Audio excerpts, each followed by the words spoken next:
కృపగల దేవుని స్మరిస్తూ ఆయన నామంలో శుభములు పలుకుతూ ఈనాటి బంగారపురుగ ధ్యానంలో కొన్ని జీవిత సత్యాలు ఆత్మీయ పాఠాలు నేర్చుకుందాం. మరి ఈ దినాన్న ప్రత్యేకంగా క్షమాపణ క్షమాపణ పొందటం ఎట్లా, క్షమాపణ అంటే ఏంటి, దాని వివరాలు తెలుసుకుందామా. మరి మంచి రోజు సంతోషాన్ని ఇస్తుంది, చెడు రోజు అనుభవాన్ని ఇస్తుంది, మోసపోయిన రోజు పాఠాన్ని నేర్పిస్తుంది. ప్రతిరోజు మనకి ఏదో మంచి చేస్తూనే ఉంటుంది. దేవుడు మంచి దేవుడు. మరి సంఘం ఎడల బాధ్యత లేని విశ్వాసులు ఉన్నంతకాలం ఆ సంఘ కాపరి హృదయం ఎల్లప్పుడూ మనోవేదనకు గురవుతూ ఉంటుంది. సంఘ కాపరిని గౌరవించాలి. ఒక్క నిమిషం నిర్లక్ష్యం చేయడం వల్ల మనం కోల్పోయిన అవకాశం ఒక శతాబ్ద కాలం వరకు వేచి ఉన్న దక్కకపోవచ్చని గ్రహించాలి.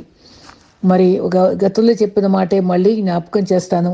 కష్టం ప్రార్థన నేర్పిస్తుంది, ఇష్టం త్యాగం నేర్పిస్తుంది, శ్రమ ఓర్పు నేర్పిస్తుంది, ప్రేమ క్షమించడం నేర్పిస్తుంది, విజయము గెలుపు విలువ నేర్పిస్తుంది, ఓటమి కన్నీరు బరువు నేర్పిస్తుంది. నిజమే కదా. మరి పరిస్థితులు నీకు అనుకూలంగా లేవని నీవు పరిస్థితులు అనుకూలంగా రాజీ పడే పరిస్థితులు ఎప్పుడూ పోవద్దు. నీ యొక్క స్టాండ్ యోసేపు ఎలా కష్టాలు నిలబడ్డాడో అలాగే నీతిగా నిజాయితీగా నిలబడాలి. మరి నీవు దేవునికి స్నేహితుగా ఉండాలంటే ఆయన ఏది విలువైనదిగా ఎంచుతాడో అది కూడా మనం కూడా విలువైనదిగా ఎంచుకోవడం నేర్చుకోవాలి. మరి మనసు చెప్పేది వింటే బాగుపడతారు, పక్కవారు చెప్పేది వింటే బాధపడతారు. ఎలా మాట్లాడాలో ఎలా వినాలో నేర్చుకుందాం. మరి మన ప్రాణం ఏదో ఒక రోజు వాళ్ళని వదిలేస్తుంది. మనుషులు వదిలేయడంలో వింతే ఉంది, మన ప్రాణమే అది నిర్దాక్షిణంగా వదిలిపోద్ది కదా. మరి సైతానుకు సువార్తను నాశనం చేసే శక్తి లేదు కాబట్టి వాడు తరచుగా సువార్తలో లేనివి చేర్చుతూ ఉన్నవి తీసేస్తూ తప్పుదారి పట్టిస్తూనే ఉంటాడు. సైతాన్ని గమనించుకోవాలి. జీవితం అంటే గతం కాదు, గతం వెనక దాగున్న నిజము. నిన్నటి నుంచి వదిలేయండి, రేపటి నుంచి మర్చిపోండి, ఈరోజు గురించి ఆలోచించండి. జీవితం ఏదో ఒకటి నేర్పదు. మనకు ఎదురయ్యే మనుషులు వాళ్ళ ప్రవర్తన వీడుతుంటే మనం నేర్చుకోవాలి. ఎవరి తప్పులు వాళ్ళు తెలుసుకోవడానికి సమయం ఉండదు, కానీ అదే చిత్రమో ఎదుటివారి తప్పులు వేరెత్తి చూపడానికి మాత్రం కావలసిన తీరిక సమయం దొరుకుతాయి. ఎవరికి తలవంచినది ఆత్మగౌరవము, ఎవరి ముందు చేయి చాసింది ఆత్మాభిమానము, ఎవరిని కాదనలేనిది ఆత్మీయత. ఈ మూడు ఆత్మల కలయిక మనిషి జీవితం. అయితే క్షమించుట ఎలా అనే అనుభవంలో ఒకరినొకరు దయగలిగి కరుణా హృదయులై క్రీస్తునందు దేవుని మరి ఒకరొకరు క్షమించుకోవాలని పౌలు చక్కటి వాక్యం రాశాడు. చాలామంది క్షమించామని చెప్పగలరు, కానీ అపకారాన్ని పూర్తిగా మర్చిపోలేరు. క్షమ అనేది వ్రాసిన నిబంధనలు రెండుగా చింపేయడం లేక పూర్తిగా కనబడకుండా కాల్చేయడం. క్షమించడం అంటే లోపల పచ్చిగా ఉన్న మానసిక గాయాలని పూర్తిగా మానుకోవాలి. బాధకరమైన భావాల్ని ఛాయలను ఉండకూడదు. గాయపరిచిన గాయాలు గుణపాఠం ఉండాలి. పడమటికి తూర్పుని దూరమో పాపంలోకి మనకంత ఎడంగా చేసిన దేవుడిని మనలో క్షమాపణ గుణాన్ని కలిగించాలని మనం కూడా ప్రార్థించుకోవాలి. వీరేం చేస్తారో తెలియదు, వీరిని క్షమించమన్న క్రీస్తు మాటలు శిలువ ధ్యానము రోజు ధ్యానించాలి. మరి ప్రథమ హతసాక్షిగా ఉన్న స్టెఫను క్రీస్తు మాటలు అనుకరించిన విధానము మనకి స్ఫూర్తినివ్వాలి. ఎగ్జాక్ట్గా అది క్రీస్తులాగానే చెప్పాడు స్టెఫను కూడా. మనల్ని ఎవరైనా మాటలతో గాయపరిస్తే తిరిగి పరుషవాక్కులు నోటికి రాకుండా జాగ్రత్త పడాలి. ఆశాభావంతో స్నేహభావాన్ని కనపరచాలి. సున్నితంగా ప్రవర్తించాలి. సమయోచితంగా మాట్లాడాలి. మంచి మాటలు మాట్లాడే వారికి శరీరంలో నరాలు సడలి విరామ భావంతో రక్త ప్రవాహం సాఫీగా మెదడు వరకు ప్రవహించటం వల్ల ఉత్సాహవంతులుగా ఉంటారట. మెదడు సక్రమంగా పనిచేయటం ద్వారా మంచి నిర్ణయాలు తీసుకొని మంచి జవాబులు ఇవ్వగలరు. క్షమించలేని వారు కక్ష పగ మనసులో ఉంచుకుంటే చిరాకు పెంచుకుంటారు. అసందర్భ ప్రేరణ నోటికి వస్తుంది. వదలబోతుల్లా హానికరమైన మాటలతో ఇతర హృదయాలను గాయపరుస్తారు. మరి ఆత్మీయత కోల్పోయినందుకే క్షమాగుణాన్ని పెంచుకునే ప్రయత్నం చేయాలి. సామెతల 16:24లో ఇంపైన మాటలు తేనె పట్టు వంటివి, మధురమైనవి, అది ఎముకలకు ఆరోగ్యాన్ని ఇస్తాయి. అలాంటి సత్యం లేకుండా పాడు చేసుకోకపోతే కూడా క్షమాపణ చెప్పుకోలేని స్థితిలో దుఃఖపడే స్థితి వస్తుంది. కొందరు చెడు స్నేహాల వల్ల జీవితాన్ని వ్యర్థం చేసుకుని అయ్యో అని బాధపడుతూ కుటుంబంలో, ఉద్యోగంలో, చదువులో నమ్మకం లేని వారుగా, ప్రేమ లేని స్థితి కలిగి క్షమించుకోలేక స్థితికి వస్తారు. ఆత్మీయంగా ఎదగలేరు. మొదటిగా మనం క్షమించుకోవాలి. రెండవదిగా ఇతరుల ద్వారా క్షమించబడాలి. మూడవదిగా దేవుడు మనల్ని క్షమించాలి. మూడు మాటలు గుర్తుపెట్టుకోవాలి. యూదా ఇస్కరియోతు దేవునికి వ్యతిరేకంగా ఎన్నుకున్నాడు. ఇతర శిష్యులు మరి వారించారు. కానీ దేవుడు అందరిని ప్రేమిస్తూ తను కూడా శిష్యులుగానే ఎంచుకున్నాడు. మరి ప్రేమతోనే ఎన్నుకున్నాడు. మత్తయి 26:14 యూదా ఇస్కరియోతు యూదా హృదయం దేవునికి దూరంగా ఉంది. అంతా కలిసి జీవించారు కానీ క్రీస్తుని అమ్మవేసి డబ్బు సంపాదించేదలిచాడు. సేవను లోక విధానంలో డబ్బు ఆశతో చూసేవారికి మరి నష్టం తప్పదు. క్రీస్తు వైపు చూస్తూ నడవాలి. లోకం వైపు చూడరాదు. లోక ప్రకారమైన అలవాట్లు ప్రేమించరాదు.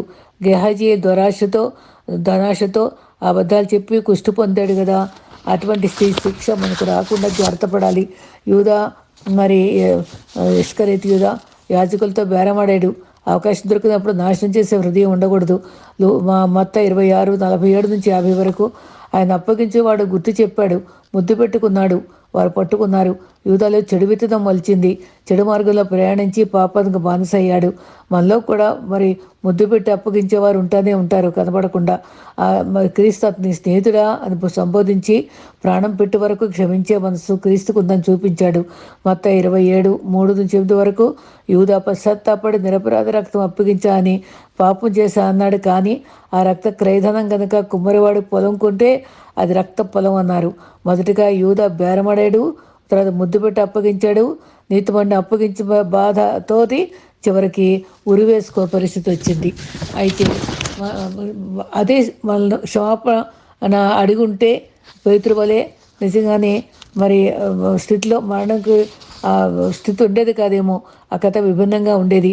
కొందరు పాపంలో పడిపోయి ఊబిలోకి దిగి పైకి రాలేకపోతూ క్షమించలేని స్థితికి చేరుకుంటున్నారు. జాగ్రత్త పడాలి. పేతురు యేసు నాకు తెలియదని పొంకాడు. గతంలో ప్రాణమిస్తా అన్నాడు. మాట మార్చాడు. ఒక చెవి కూడా నరికేశాడు. యేసు చూపుతో పేతురు పశ్చాత్తాపడ్డాడు. తన ఆయన బాధంతా పాపభారంతో పశ్చాత్తాపడ్డాడు. క్రీస్తు ప్రేమతో క్షమించాడు. పునరుద్ధానంలో క్రీస్తు నిజంగా ఆ శక్తితో తను ఎంతో బలమైన సేవ చేసుకున్నాడు. మరి గతంలో గాయపడ్డాడు. తనతో క్షమించలేని పాపం చేసిన క్రీస్తు క్షమించాడు. యేసు చేపలు పట్టిన స్థలంలో లోతుగా వలవేయమన్నప్పుడు మాట ప్రకారంగా వేశారు. విస్తారంగా చేపలు పట్టారు. ఎంత పాపినైనా క్షమిస్తాడు అనేది ఈ భావం తెలుస్తుంది. మనల్ని క్షమించు దేవుని వైపు మరలుకోవాలి. దేవుడు క్షమించగలడు. పొరుగు వారిని కూడా ప్రేమించాలి. కపట జీవితం ఉండకూడదు. ఈ రకంగా మోసం చేసిన వారిని, నిర్లక్ష్యం చేసిన వారిని కూడా మనం క్షమించడానికి క్రీస్తు వల్ల ఇష్టపడాలి. సహనం కలిగి ఉండాలి. క్షమించలేని స్థితి అసూయ కారణం కాగలదు. ఎదుటి వారు పైరాగైతే సహించలేని క్షమించలేము. ఈగో, అహంకారం కూడా మన మధ్య ఉంటుంది. తప్పు చేసి ఒప్పుకోవడానికి కూడా ఈగో అడ్డొస్తుంది. క్షమాపణ అడిగితే స్థాయి తగ్గుతుందని తలుస్తాం. చేదైన హృదయం ఉంటే దేవుడు మధురంగా మారుస్తాడు. చేదైన హృదయం గల వారిని క్షమించి ప్రేమించి క్రీస్తు వలె మరి క్రీస్తు లక్షణాలను మనం అనుకరించడానికి ఇష్టపడాలి. క్షమిస్తే దేవుడు తప్పకుండా మనల్ని మేము ఇతరులు క్షమించడానికి మనకి స్ఫూర్తినిస్తాడు. మనం అది గ్రహించుకోవాలి. క్షమాపణ మరి 66 పుస్తకాలు దేవుడు చెప్పేది ఒకే మాట, ఆయన వెంబడించాలని. పరలోక ప్రార్థనలో కూడా ఎవరిని ఎలా సంబోధించాలో, ఎలా ప్రార్థించాలో అది చక్కగా నేర్పించారు. మరి పరలోక ప్రార్థన చాలా విలువైంది. ఏమడగాలి, ఎలా జీవించాలి అనేది, ఆశీర్వాదం పొందాలో తెలిపేదే. క్షమాపణ గురించి తెలిపారు. తప్పెందు కుమారుడు జీవితాన్ని ఉదాహరణగా తెలిపారు. క్షమాపణ విశ్వాస జీవితంలో ప్రాముఖ్యమైంది. పౌలు కొన్నిసార్లు కొదువులు ఉన్నాయి ఒక్కొక్క సంఘంలో, అది గమనించుకొని వాళ్ళని హెచ్చరించడం జరుగుతుంది. మరి క్షమాపణ అమూల్యమైన అంశం. క్షమాపణ కనపరచడం అవసరం. కొలసి 3:13 ఇంగ్లీష్లో చక్కటిగా ఉంది.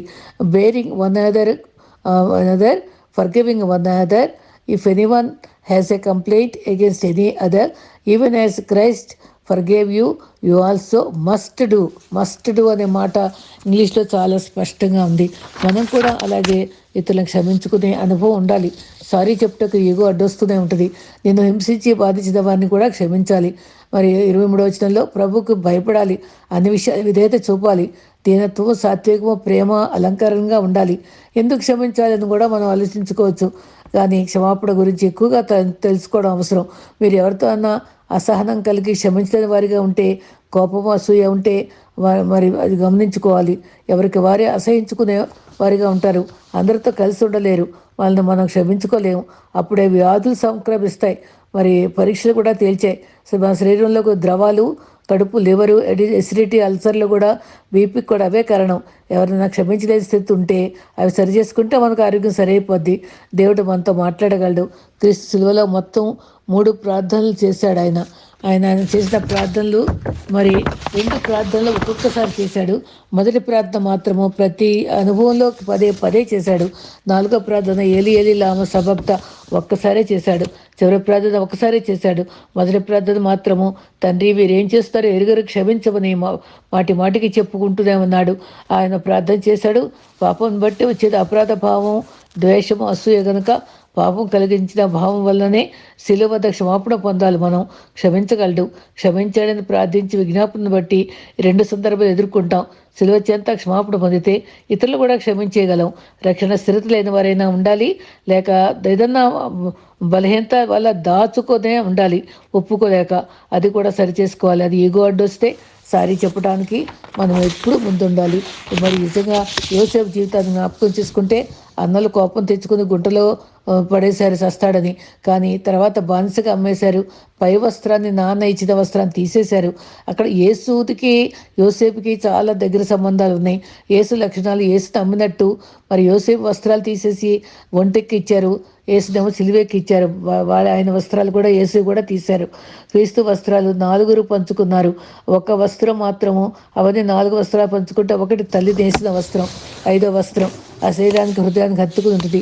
అమ్మను చూసి అమ్మ గుర్తొచ్చి మరి తల్లికి యోసేపు యోహానుకు అప్పగించడం జరుగుతుంది. మరి యోసేపు కూడా బానిసగా అమ్మి వేయబడ్డాడు. పొతిఫర్ టైంలో మరి తన జీవితం మరి ఎప్పుడు కోపం తెచ్చుకోలేదు. అన్ని అనుభవాల్లో కూడా మరి బానిసగా అమ్మపడినప్పుడు కానీ, పొతిఫర్ ఇంట్లో బానిసగా ఉన్నప్పుడు కానీ, చెరసాల్లో ఉన్నప్పుడు కానీ, మరి ఫరోగా మారినప్పుడు కూడా తన స్థానానికి వచ్చినా సరే ఎప్పుడూ కోపంగా ఆవేశంగా లేడు. మరి అన్ని పరిస్థితుల్లో శాంతి సమాధానాలు, నెమ్మది, యథార్థత, స్టెబిలిటీ, బ్యాలెన్స్ ఆఫ్ మైండ్ తోటి యోసేపు ఉండేవాడు. అది మనం కూడా అలవర్చుకోవాలి. దేవుడు యోసేపుకు తోడుగా ఉన్నాడు, అందుకే ఆయన తొడకలేదు. శోధనలో ఉన్నప్పుడు కూడా దేవుని తాల్చుకున్నాడు, జయించాడు. అలా బాగున్నప్పుడు సింహాసనం మీద మర్చిపోలేదు. బానిసలుగా చెప్పబట్టుకున్న అన్నయ్యలందరూ వచ్చారు. అప్పుడు దేవుని ప్రేమ జ్ఞాపకం చేసుకున్నాడు, తన అనుబంధం గుర్తెచ్చుకున్నాడు. యోసేపు తన యాకోబు ఎవ్వరూ నమ్మలేదు. యోసేపుని చనిపోయేటప్పుడు దగ్గర పిలిచి, బాబు నీవే సమర్థుడు అని చెప్తూ మక్ఫేలాలో పాతిపెట్టు నన్ను అని కూడా చెప్పాడు. అది కాను 50:15 వాళ్ళ యోసేపు తల్లి చచ్చిపోయిన తర్వాత యాకోబు వాళ్ళ కొడుకులందరూ అమ్మో చచ్చిపోయాడిక మళ్ళీ జ్ఞాపకం ఉంచుకుంటాడేమో, మరి తర్వాత బాధపడతాడేమోనని వీళ్ళు భయపడి నాన్న ఏం చెప్పాడంటే మరి అపరాధాలు క్షమించమని నీకు చెప్పమన్నాడు అని చెప్పగానే పాపం యోసేపు ఏడుస్తాడు, యోసేపు దుఃఖపడతాడు. యోసేపు క్షమించిన అన్నలు ఆ క్షమాపణ స్వీకరించలేకపోయారు. బానిసలు ఎవరికి వాళ్ళ కోపాన్ని మేము మీకు బానిసలు అని కూడా ఆయన దగ్గర ఒప్పుకుంటూ మరి మీరు నాకు కీడు చే ఉద్దేశించారు, కానీ మీరు చేసింది మరి మరి ఏదైనప్పటికీ మరి నేను మాత్రం మీ మీద ఏది మనసులో పెట్టుకో అన్నట్టుగానే ఒప్పుకున్నాడు. యోసేపు మంచి హృదయం చూపించాడు. మనం పాపం దాచిపెట్టే కొడుకు అన్నయ్యలు లోపల దాచుకునే ఉన్నారు ఆ బాధ, కానీ తప్పు క్షమాపణ అంగీకరించలేకపోయారు. పాపం దాచిపెట్టుకోకూడదు, తాను చేసిన పాపం ఒప్పుకోవాలి. పాపం క్యాన్సర్ వంటిది. యోహాను 16:8 పాపము నీతి విషయమై తీర్పులో ఒప్పింప చేస్తాడని గుర్తుంచుకోవాలి. మరి కన్ఫ్రంటేషన్ అంటే గ్రహించటము, కన్ఫెషన్ తర్వాతది. తప్పు తెలిసాక ఒప్పుకోవాలి. పాపం ఒప్పుకోవాలంటే పరిశుద్ధాత్మ సహాయం కావాలి. కోరికలు, ఆశయాలు చెప్పుకోగలం కానీ తప్పు ఒప్పుకోలేము. కానీ క్రీస్తుకు తెలిసేలాగా ప్రభువా నన్ను అపార్థం చేసుకుంటున్నారు, నన్ను మనం ఎదుర్కొంటున్నాము, నాకు మంచి రాకుండా జాగిపోతుంది, అవన్నీ మనసు విప్పి దేవుని దగ్గర హృదయ విప్పి మనం అడుక్కోవాలి. అప్పుడు ఆయన గ్రహించుకోగలరు. మరి అవినీతి పరిస్థితుల్లో మనకి మంచికే. అది ఏ విధంగా యోసేపు అన్నల విషయంలో అన్నల్ని ఆదరించి ప్రీతిగా మాట్లాడాడు. యోసేపు దేవునితో సంబంధం లేకపోతే ఏమై ఉండేది? మన జీవితంలో కూడా ఒకవేళ దేవునితో లింక్ లేకపోతే మన జీవితాలు ఏ రకంగా ఆశీర్వాదకరంగా మారగలవు? చక్కటి ఉపమానాలు క్రీస్తు చెప్తూ మరి ప్రతి వాళ్ళకి 100 రూపాయలు ఇస్తాను ఒప్పుకున్నాడు అనుకోండి. అప్పుడు 7 గంటలకు వచ్చిన వాళ్ళకి, మళ్ళీ చివర 11 గంటలకు వచ్చిన వాళ్ళకి ఒకే జీతం ఇస్తే వాళ్ళ కడుపు ఉబ్బరంగా ఉండింది. ఇట్లా ఇచ్చారంటే ఇట్లా ఇచ్చారు. నీకేం ఒప్పుకున్నాము? 100 రూపాయలు. నీ డబ్బు నీకు వచ్చింది, నీకెందుకు ఆ బాధ అని చక్కగా మన బలహీనతలన్నీ ఎలా ఒప్పుకోవాలో, ఎలాంటి అసూయ మనసు ఉండకూడదో చాలా చక్కగా ప్రభు శిష్యులకు నేర్పించారండి. ఆయన సణుక్కుంటూనే ఉన్నారు.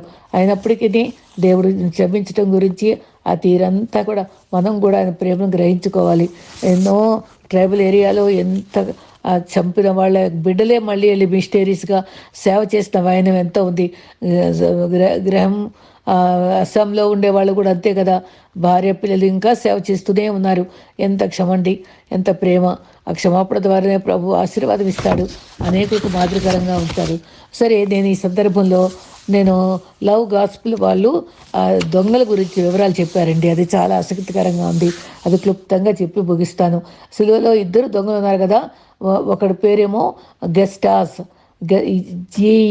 GESTAS అంటే మొర్రపెట్టు, అది అర్థమట.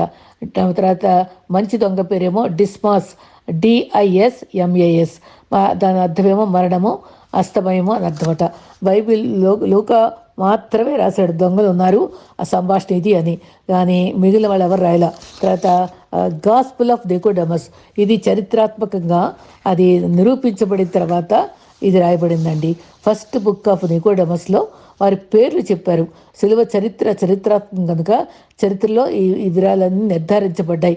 అది 4వ శతాబ్దంలో రాశారు. చరిత్రాత్మకంగా పరిశోధన చేశారు. డిస్మాస్ మంచి దొంగ అన్నమాట. కొందరు మరి నువ్వు నన్ను చేర్చుకో రాజ్యంలో అని చెప్పినవాడు తన వైపే పరదేశంలో ఉంటామని చెప్పింది కూడా ఆయన వైపే. కొందరు సెయింట్గా ఆయన గౌరవిస్తూ డిస్మాస్ని, మంచి దొంగని మార్చి 25 కూడా ఆరాధించే వాళ్ళు ఉన్నారు. శిలువ మరణం ద్వారానే చంపడం అరుదుగా ఉండేది. అయినా పాపం వీళ్ళు చిన్న దొంగలు కాదు, వీళ్ళు పెద్ద దొంగలు, అంటే బద్దుపోటు దొంగలు. ఏదో చిన్న తప్పులు చేస్తే వేస్తారు కానీ శిలువ మరణం తేరుగానే వేస్తారు కదా. అంత ఘోర మరణం కదా క్రీస్తుకు కూడా వేసుద్ది. అయితే వీళ్ళు చేసే తప్పు ఏంటంటే బందిపోట్లు. వీళ్ళు రాజకీయ తిరుగుబాటు చేస్తూ కనబడ్డ వాళ్ళని చంపేస్తారన్నమాట. అటువంటి క్రూరులు వీళ్ళు. అందుకనే వీళ్ళు శిలువ దగ్గర క్రీస్తు పక్కన శిలువ వేయబడ్డారు, చనిపోయారు. ఆయన సమాధి పైన బందిపోట్లు వల్ల చంపబడ్డారని కూడా కొందరు సమాధుల మీద ఉంటాయట. అందుకని ఇటువంటి బందిపోట్లు కాబట్టి శిలువ దగ్గర వాళ్ళు మరణం పొందారు. మరి ఈ గెస్టాస్ మరి లాటిన్లో డీడ్స్ అండ్ యాక్స్ అని అర్థమట. మొరపెట్టేవాడని కూడా అర్థమట. అతను అహంకారి. మరి నువ్వు రక్షించుకొని మమ్మల్ని రక్షించుకొని ఎగతాళిగా మాట్లాడతాడు కదా. అప్పుడు కుడివైపు దొంగ డిస్మాస్ గద్దిస్తాడు, నీవల అంతగదు నీతిమంతుడు అన్నట్టుగా తను చక్కగా సమర్థిస్తాడు. ఈ విధంగా సఫరింగ్ రెపెంటెన్స్ వేరు, బాధపడటం వేరు, ప్రాయశ్చిత్తం అందుకోవడం వేరు. తప్పులకు శిక్ష ఉంటుంది, పశ్చాత్తాపం ద్వారానే క్షమాపణ అందుకోగలం. అది గమనించుకోవాలి. క్రీస్తు మన పాపాలు కూడా క్షమించాడు. ఇది అనుభవం అండి. వీళ్ళ దొంగలు వీళ్ళ అనుభవాలన్నీ టైమ్లెస్ లెసన్సే మనకి నేటికి అన్వయించుకోవాలి. మనం ఇద్దరికి కూడా మంచి అవకాశాలు దొరికింది. క్రీస్తు అందుబాటులో ఉన్నాడు. ఒకడు వినియోగించుకున్నాడు, ఒకడు వినియోగించలేక నశించిపోయాడు. ఒకడు పరదేశకు వెళ్ళగలిగిన అనుభవం ఎందుకు వచ్చింది? ఆయన ఔన్నత్యాన్ని గ్రహించుకోగలిగాడు. మనం కూడా అంతే. మనకి దేవుడు సిలువని మనం చూస్తున్నాం. దొంగల స్థానంలో మనం ఉన్నాం అనుకోండి. ఏ రకంగా అయితే మన దేవుని వైపు చూస్తూ క్షమాపణ అడుక్కొని పొందుకుంటామో అప్పుడు మనం పరదేశం వెళ్ళగలం. మనం ఆ రకంగా ఈ దొంగలు పాఠాలు నేర్పిస్తూనే ఉన్నాయి మనకి. తల్లిదండ్రులకు కూడా మనం టీచర్స్ కూడా మన బిడ్డలకు చెడిపోకుండా రిపెంట్ అవ్వాలి, క్షమాపణ అడిగి బ్లెస్సింగ్స్ పొందుకోవాలి అని మనం తప్పకుండా ఆ స్ఫూర్తిని ఇచ్చే వాళ్ళంగా, క్షమాపణ యొక్క విలువను చెప్పే వాళ్ళంగా ఉండాలి. క్షమాపణ చాలా గొప్ప మంచి లక్షణం అండి. అది క్షమాపణ అడుక్కొని మరి దేవుని యొక్క కృపలో మనం దేవుని యొక్క అనుగ్రహాన్ని పొంది మంచి క్రైస్తవులంగా జీవించడానికి సిద్ధపడదాం. ప్రభు వాళ్ళని